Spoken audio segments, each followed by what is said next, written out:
Thanks very much, Rick. Ladies and gentlemen, thank you very much for this honor. I really appreciate it. And I'm truly honored to have this award for several reasons. First of all, because this is my home. Central Coast of California is my home. I was born and raised here, and let me tell you, it is nice to be back home 3,000 miles from Washington.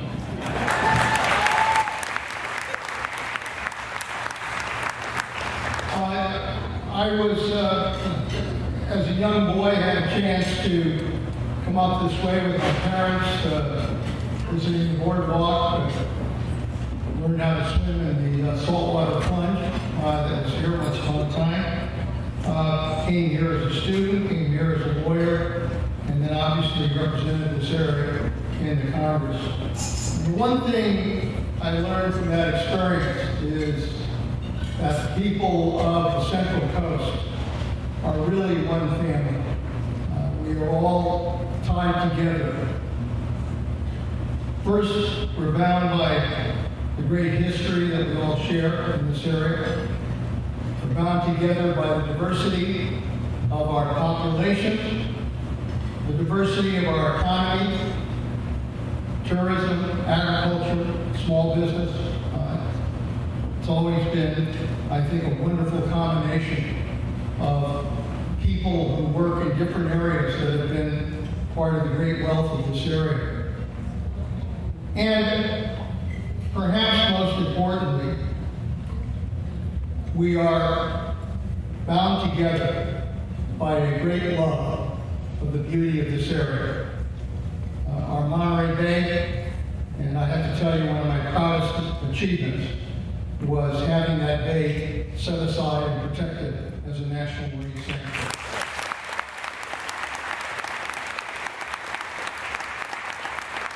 Our coastline, our great mountains, our valleys, this is really a unique and beautiful area to live. And all of that family that represents this area is in many ways well served by the Red Cross. And that is also why I'm honored to be here. It is because of the Red Cross and the great work that it does in serving the needs of the family of the Central Coast. De Tocqueville, when he came to this country in the 1800s, was traveling throughout the nation, visiting some of the communities out west. And he reflected in his book that one of the very unique things about the communities in America that was different from towns and cities in Europe is that people really did care for one another. There was a sense of community, of family. And de Tocqueville recognized how critical that was to this young nation. And the Red Cross really reflects, I think, those values that de Tocqueville was talking about. The Red Cross, from the time of Clara Barton to the present, has been an organization that has really provided relief and support for people in disasters and in need, whether it's here, whether it's across the country, whether it's across the world. The Santa Cruz chapter in particular, something that I'm very familiar with, has done a great job in reflecting the important values of the Red Cross. The work you've done in disaster relief, the work you do in health and safety training, the work you do in serving something that is particularly close to me, the military families, military forces, and our veterans. And also the work you do in making sure that our blood supplies are proper and adequate to those in need.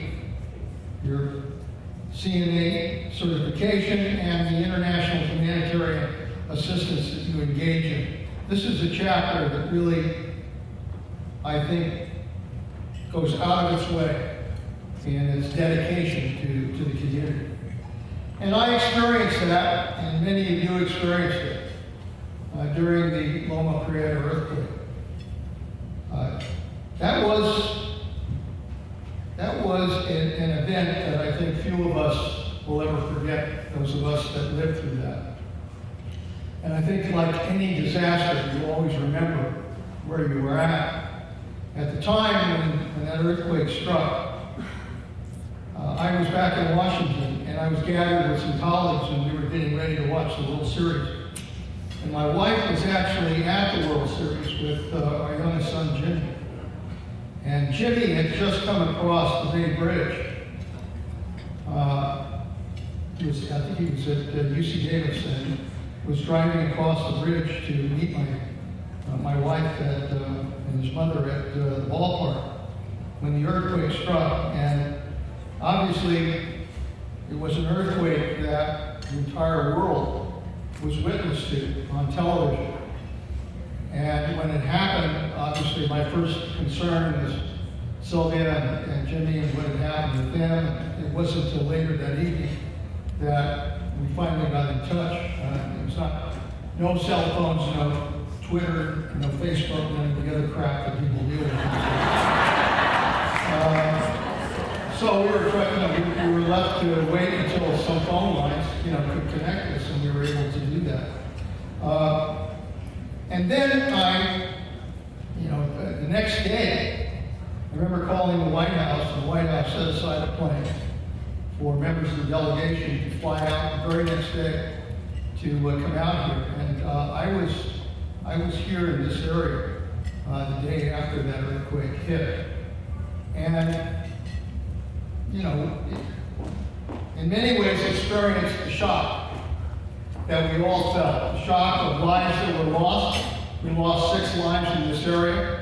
We lost almost 63 lives throughout the Bay Area that was impacted by the earthquake. Buildings that collapsed. Downtown area here was devastated. Watsonville, Hollister. Seeing the homes that were off their foundation and impacted.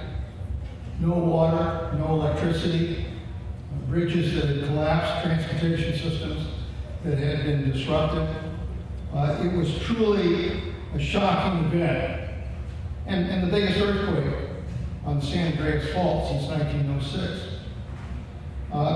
And then came the effort to provide relief and be able to try to provide some help to the victims. And the Red Cross was really at the forefront of that, setting up centers and help centers to try to do what it could to search out the victims. I mean, we were still looking for victims. Ford's department store in Watsonville, we were still looking for victims in the Santa Cruz coffee roasting company that was devastated here in this town. We were looking for trying to help people in need. We had something like 51 aftershocks in 24 hours after that earthquake, in excess of 3.0 that impacted. All of that just created even greater damage. So the need to provide help, provide food, provide shelter, all of the needs that people felt in this area as a result of that disaster. We were able, as most of you remember, to get President Bush to come out and visit Santa Cruz, and he had a chance to see this firsthand. We were able to put together legislation to provide relief, $1.1 billion in relief, earthquake relief for this area. Those were the days when Congress could do those things quickly and get it done. And he signed that. And the Red Cross itself raised almost $52.5 million in relief for the earthquake.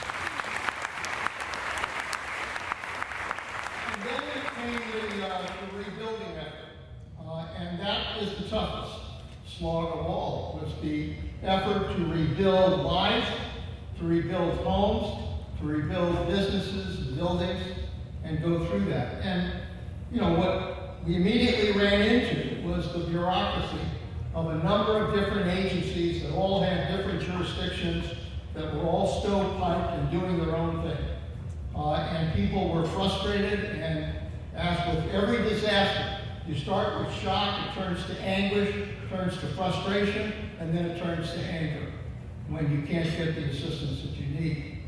And it was at that point that working with the communities here in Santa Cruz, a lot of the people that are being honored tonight were part of that.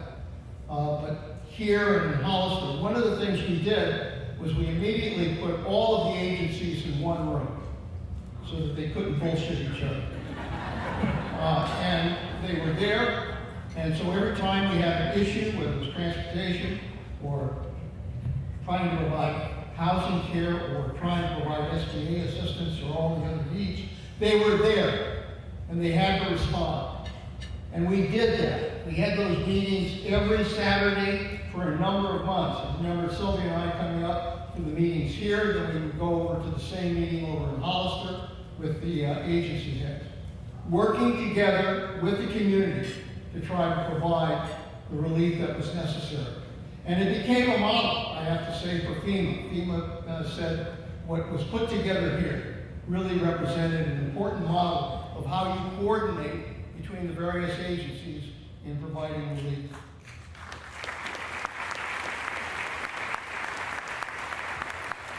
This community came together, and obviously, you know, we've come through it. And I think all of us have been blessed by the fact that,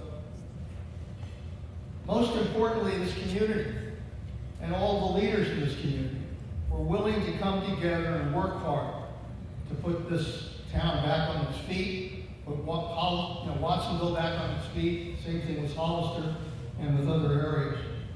We could not have done that without the help of the Red Cross that was there and providing help and providing support. You know, something I will never forget is having to work to provide assistance to those who were living in a tent city in Watsonville who had no homes to go back to. And we ultimately had to turn to FEMA. I can remember saying to FEMA, look, we've got to get these people out of these tents. And I knew that they had trailers located somewhere down south in Florida. I said, you know, let's get those trailers here. And they said, well, the trailers are supposed to respond to an immediate disaster. I said, we have a goddamn disaster right here. And we need those trailers here. And as a result of pushing them hard, they managed to move those trailers here, and it provided shelter for those families. Something that couldn't have been done without the support of the community and without the support of the Red Cross. So, all of that is what you honor this evening in honoring me. It's everybody that came together. Look, in 25 years, I've seen a lot since that earthquake. Whether it was at the White House, or whether it was at the CIA, or whether it was at the Department of Defense. And I've seen, frankly, a lot of the dysfunction in Washington, which concerns me today, that the inability to come together and to try to work together to solve the problems of this country. The one thing that gives me hope, I've seen Washington at its best, Washington at its worst. But the one thing that gives me hope is that the real strength of this country really doesn't lie in Washington. It lies in the spirit and resilience and common sense and willingness to fight in the American people. That's our truth.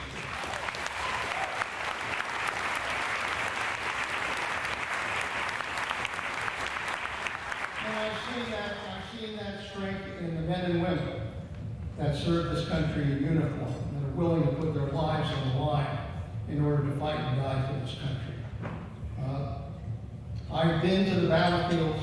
I've seen these kids who are willing to serve. And I always get struck by the fact that if these kids are willing to put their lives on the line in order to protect this country, why the hell aren't there those people who are willing to take maybe a little bit of that risk in order to govern this country and do what's necessary.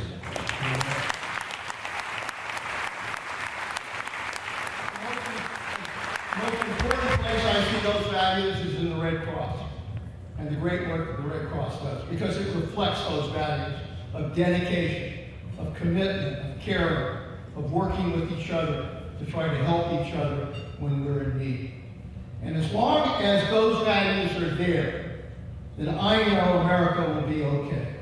That we'll be able to make sure that our kids can live the American dream of a better life, but more importantly, that America can always have a government of, by, and for all people. Thank you very much for your time.